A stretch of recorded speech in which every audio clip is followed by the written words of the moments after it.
हनुमान जी की प्रार्थना में तुलसीदास जी ने हनुमान चालीसा, बजरंग बाण, हनुमान बहोक आदि अनेक स्तोत्र लिखे। लेकिन हनुमान जी की पहली स्तुति किसने की थी?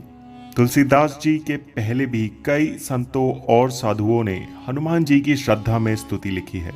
लेकिन क्या आप जानते हैं सबसे पहले हनुमान जी की स्तुति किसने की थी? जब हनुमान जी लंका का दहन कर रहे थे, तब उन्होंने अशोक वाटिका को इसलिए नहीं जलाया क्योंकि वहां सीता जी को रखा गया था। दूसरी ओर उन्होंने विभीषण का भवन इसलिए नहीं जलाया क्योंकि विभीषण के भवन के द्वार पर तुलसी का पौधा लगा था। भगवान विष्णु का पावन चिन्ह शंख, चक्र और गदा भी बना हुआ था। सबसे सुखद तो यह है कि उनके घर के ऊपर राम नाम अंकित था। यह देखकर हनुमान जी ने उनके भवन को नहीं जलाया।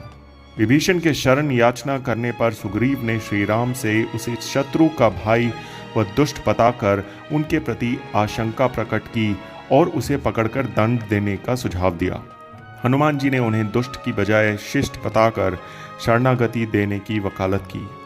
इस पर श्री राम जी ने विभीषण को शरणागति ना देने के सुग्रीव के प्रस्ताव को अनुचित बताया और हनुमान जी से कहा कि आपका विभीषण को शरण देना तो ठीक है, किंतु उसे शिष्ट समझना ठीक नहीं है।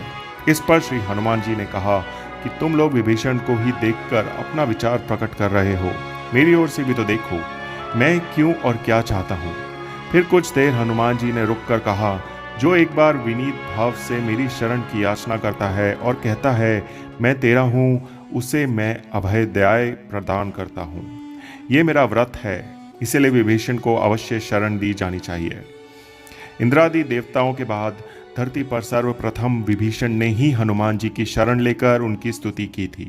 विभीषण को भी हनुमान जी की तरह चिरंजीवी होने का वरदान मिला है। वे भी आज सशरीर जीवित है। विभीषण ने हनुमान जी की स्तुति में एक बहुत ही अद्भुत और अचूक स्तोत्र की रचना की है। दोस्तों, कमेंट करके हमें ज़रूर बताइएगा कि आप क्या सोचते हैं।